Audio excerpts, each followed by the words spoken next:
اقامت صلاۃ ہمارا جو ایک روایتی نقطہ نظر ہے، آپ بھی کم و بیش وہی بات کر رہے ہیں، لیکن ہم یہ دیکھتے ہیں کہ لفظ اقامت کا بہت ہی مختلف مفاہیم میں استعمال ہونا شروع ہو گیا۔ اقامت صلاۃ سے یہاں کیا مراد ہے، اور پیچھے جو مومنین کی صفات بیان کی ہیں اس کے بالکل بعد یعنی ایمان کے بعد نماز کا ذکر کرنے کی کیا حکمت ہے؟ اس سے پیچھے جو صفات بیان ہوئی ہیں ان میں اگر آپ میرے ترجمے کو دیکھیں تو اس میں نے یہ بات واضح کرنے کی کوشش کی ہے کہ یہاں بیان شرائط کا نہیں ہو رہا، بلکہ مسلمانوں کی وہ جماعت جو رسالت مآب صلی اللہ علیہ وسلم کی دعوت کے نتیجے میں بنی ہے، جن لوگوں نے قرآن کی ہدایت سے فائدہ اٹھایا ہے، ان کی ایک تصویر ہمارے سامنے رکھ دی گئی ہے۔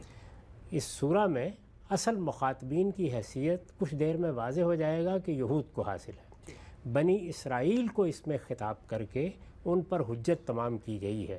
بنی اسرائیل کے معاملے میں جب یہ فیصلہ ہو جائے گا اس سورہ میں کہ وہ اب اللہ تعالیٰ کے ہاں جو ان کو منزلت دی گئی تھی اس سے محروم ہونے جا رہے ہیں، تو پھر ایک نئی امت کی تشکیل کا عمل شروع ہوگا اور وہاں مسلمان جا کے مخاطب ہوں گے۔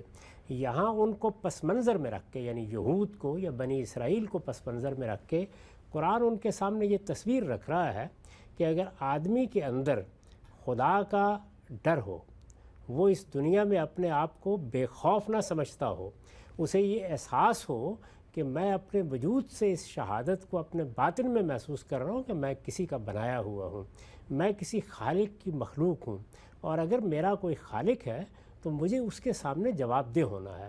اگر کوئی آدمی اس جگہ کھڑا ہے تو وہ نچنت اور بے خوف ہو کر زندگی بسر نہیں کر سکتا۔ میں نے عرض کیا تھا کہ یہاں جو کہا جاتا ہے کہ خدا سے ڈرنے والے یا خدا ترس یا پرہیزگار، تو اس کا مطلب کیا ہے؟ اس کا مطلب یہ ہے کہ سرکشی ان میں نہیں ہے، وہ اپنی اس حیثیت کو پہچانتے ہیں کہ وہ بندے ہیں، اور بندوں کی حیثیت سے ان کو یہ احساس رہتا ہے کہ وہ جواب دہ ہوں گے۔ تو جو شخص اپنے اس پہلو کو سمجھتا ہو کہ میری حیثیت کیا ہے، میں اگر اس حیثیت میں ہوں اور میرا کوئی مالک ہے اور مجھے اس کے سامنے جواب دہ ہونا ہے، تو وہ پھر بے خوفی کی زندگی بسر نہیں کر سکتا۔ اسی کو ہم اس تعبیر سے ادا کرتے ہیں۔ تو قرآن نے یہاں یہ بتایا ہے کہ یہ جماعت ہے جو اللہ سے ڈرنے والوں کی جماعت ہے، یہ صحابہ کرام، یہ حضور پر ایمان لانے والے، ان لوگوں کو دیکھو کہ انہوں نے اپنے اندر کیا اوصاف پیدا کیے ہیں۔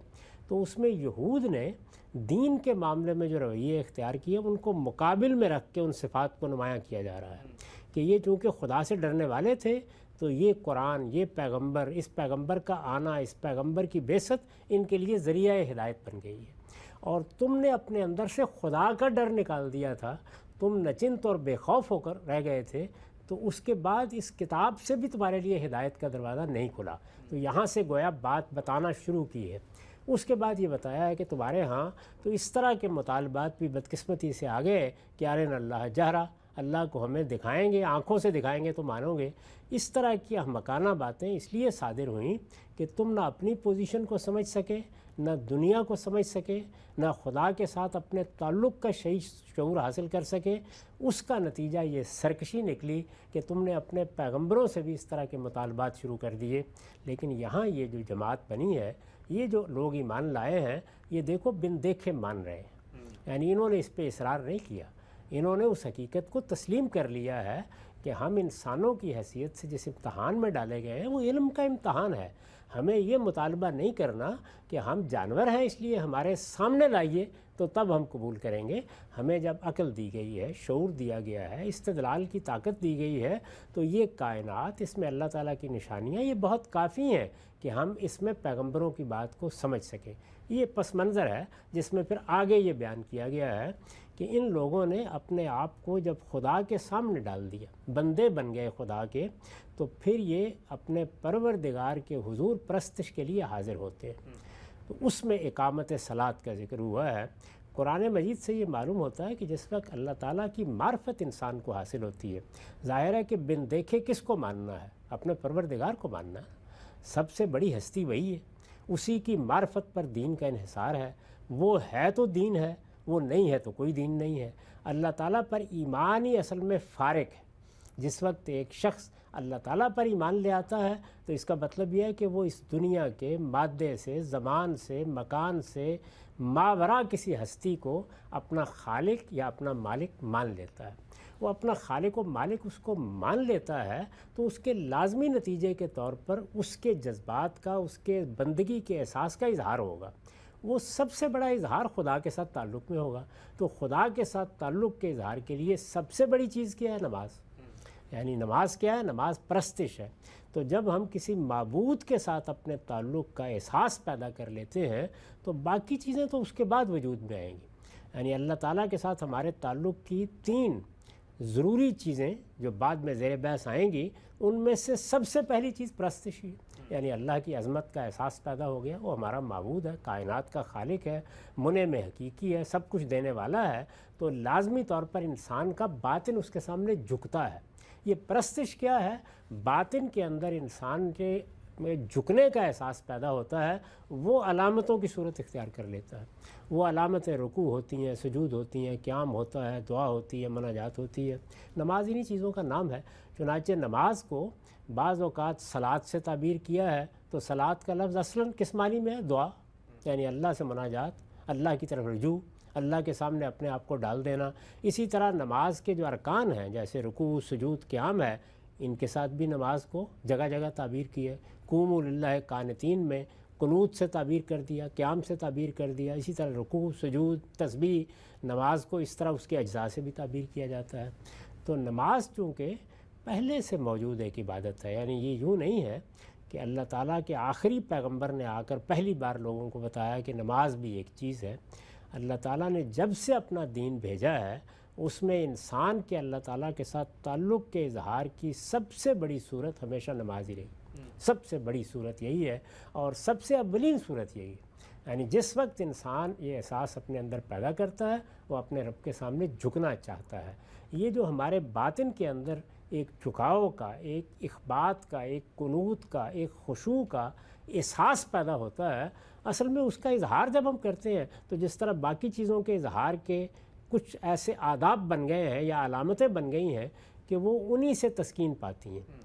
ہم اپنی ماں کے ساتھ ملتے ہیں، باپ کے ساتھ ملتے ہیں، اعزاء اقربا سے ملتے ہیں، دوستوں سے ملتے ہیں، اپنے وطن کے ساتھ محبت کا اظہار کرتے ہیں، تعلق کا اظہار کرتے ہیں، تو کچھ چیزیں علامت کی حیثیت سے وجود پذیر ہو جاتی ہیں۔ یہ مصافحہ ہے، یہ معانقہ ہے، اس طرح ہم نے کسی کا ہاتھ چوم لیا ہے۔ بالکل اسی طریقے سے اللہ تعالیٰ کے ساتھ ہمارے تعلق کا جب اظہار ہوتا ہے تو زبان پہ کیا آئے گا؟ تسبیح آئے گی، تحلیل آئے گی، ذکر آئے گا، دعا آئے گی، مناجات آئے گی۔ اور اگر ہم اپنے اعمال سے اس کا اظہار کرنا چاہیں گے تو کیا کریں گے؟ یہی کریں گے کہ ادب کے ساتھ خدا کی بارگاہ میں کھڑے ہو کے اپنی عرض پیش کریں گے، رکوع کر لیں گے، سجود کر لیں گے۔ تو یہی وہ چیزیں ہیں کہ جن کے مجموعے کو نماز کی صورت دے دی گئی ہے۔ تو نماز کے بارے میں یہ جان لینا چاہیے کہ یہ ہرگز کوئی نئی چیز نہیں ہے، تمام پیغمبروں کے ہاں اسی طرح رہی ہے۔ آدم علیہ السلام سے لے کے رسالت باب صلی اللہ علیہ وسلم تک سب سے پہلا حکم یہی دیا جاتا ہے کہ لوگ اگر خدا کی معرفت حاصل کر چکے ہیں تو اس کے سامنے جھک جائیں۔ یعنی یہ اصل میں میری معرفت اور اس معرفت کے نتیجے میں پیدا ہونے والے تعلق کا اولین اظہار ہے۔ یہ ہر حال میں ہونا ہے، اس سے ابتدا ہوگی، اس کے بعد اگلا مرحلہ اطاعت کا آئے گا، اس سے اگلا مرحلہ اور اس کا کمال نظر کی صورت میں ہوگا۔ تو اللہ تعالیٰ کے ساتھ ہمارے تعلق کی 3 ہی بنیادیں ہیں، میں کئی مرتبہ ان کا ذکر کر چکا ہوں۔ یعنی یا ہمارا یہ تعلق پرستش کی صورت اختیار کرے گا، یا اطاعت کی صورت اختیار کرے گا، یا نظر کی صورت اختیار کرے گا۔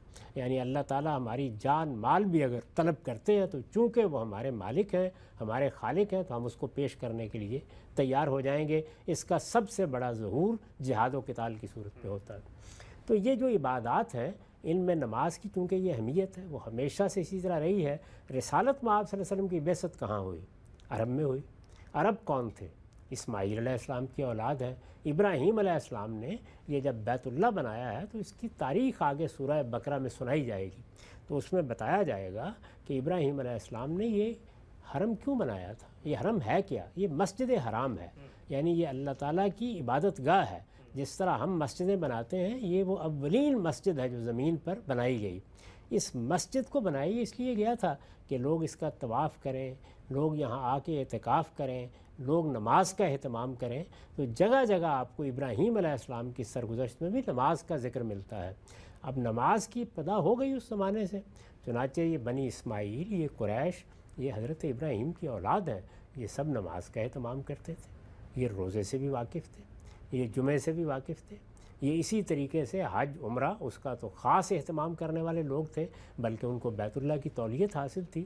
تو اس لیے جب آپ تاریخ کا مطالعہ کرتے ہیں تو معلوم ہوتا ہے کہ رسول اللہ صلی اللہ علیہ وسلم کے مخاطبین کے لیے نماز کوئی اجنبی چیز نہیں تھی، وہ سب اس سے واقف تھے۔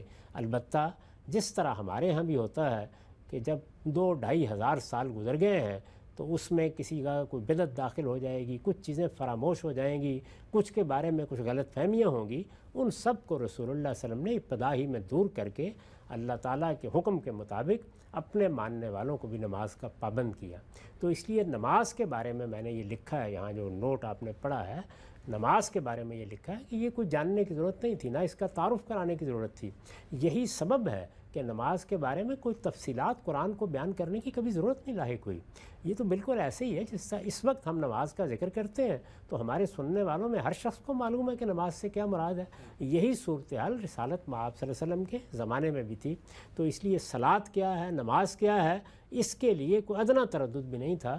چنانچہ اگر اصول کی زبان میں گفتگو کی جائے تو یہ کوئی ایسا مجمل نہیں تھا جو مفتکر البیان تھا کہ اس کو کوئی آ کے بتائے گا، نہیں، مخاطبین اچھی طرح واقف تھے، بہت اچھی طرح جانتے تھے۔ جس طرح پاکستان میں ایک آئین ہے، تو اب جب ہم آئین کا ذکر کرتے ہیں تو یہ الگ بات ہے کہ اس میں ترامیم بھی ہوتی رہتی ہیں، ہوئی ہیں، لیکن جس دور میں بھی ہم کہتے ہیں کہ آئین کی پابندی کی جائے تو ہر آدمی اس سے واقف ہوتا ہے کہ اس سے کیا مراد ہے۔ تو یہی صورتحال اس وقت بھی تھی۔ اس کے لیے جو اقامت کا لفظ اختیار کیا گیا ہے، یہ عربی زبان میں کسی چیز کے اہتمام کے لیے آتا ہے، یعنی کسی چیز کو پورے اہتمام کے ساتھ جب اختیار کیا جاتا ہے تو اس کے لیے اقامت کا لفظ بولا جاتا ہے۔ چنانچہ خود قرآن مجید نے دوسری جگہ جو اس کا طریقہ ہے اس لفظ کو کھول دیا، یہ بتا دیا اس سے مراد کیا ہے۔ چنانچہ فرمایا ہے کہ وَهُمْ عَلَى الصَّلَاةِ يُحَافِظُونَ وَهُمْ عَلَى الصَّلَاةِ دَائِمُونَ۔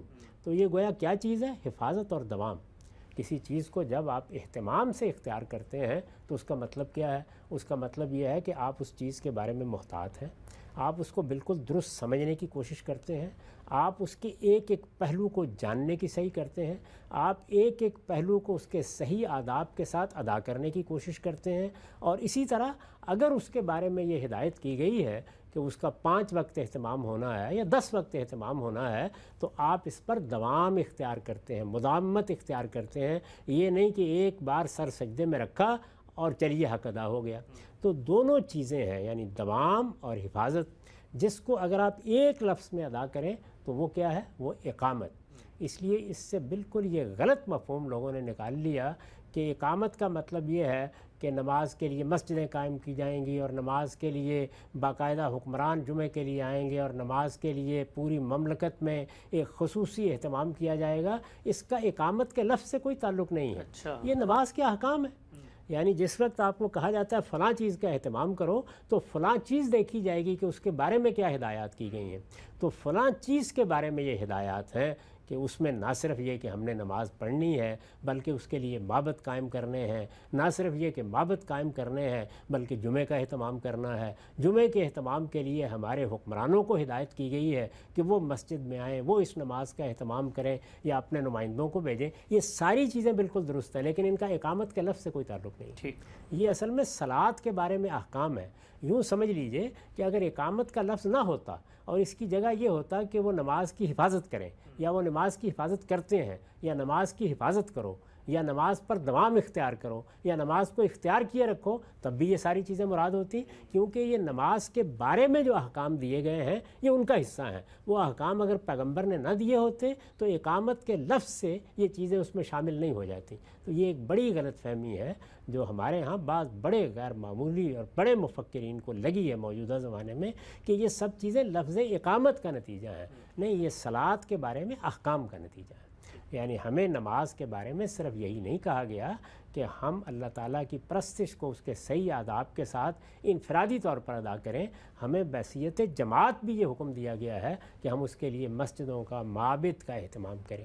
ہمارے حکمرانوں کو بھی یہ ہدایت کی گئی ہے کہ وہ ہفتے میں ایک نماز کے لیے خود آئیں، خطبہ دیں اور اس مقصد کے لیے باقاعدہ اجتماع منعقد کریں یا اپنے نمائندوں کو وہاں بھیجیں۔ ہمیں ہدایت کی گئی ہے کہ عیدین کو بھی اسی اہتمام کے ساتھ ہم جماعتی حیثیت میں منعقد کریں۔ یہ ہدایات نماز کے بارے میں، نماز کی مختلف صورتوں کے بارے میں الگ سے شارع نے دی ہیں، چونکہ دی ہیں تو اس وجہ سے یہ بھی اب اقامت صلاۃ کا حصہ ہے۔ یہ نہ ہو تو لفظ اقامت کے نتیجے میں یہ خود بخود نہیں پیدا ہو جائے، یعنی یہ وہ بنیادی بات ہے جس کو سمجھنا چاہیے۔ تو اقامت کا اس کے سوا کوئی مطلب نہیں ہوتا، اہتمام کرو، دوام اختیار کرو، پوری طرح درستی کے ساتھ اس چیز کو ادا کرو۔ تو اس کو خود قرآن جب کھول دیتا ہے تو اس کے بعد کسی بحث کی گنجائش نہیں رہتی۔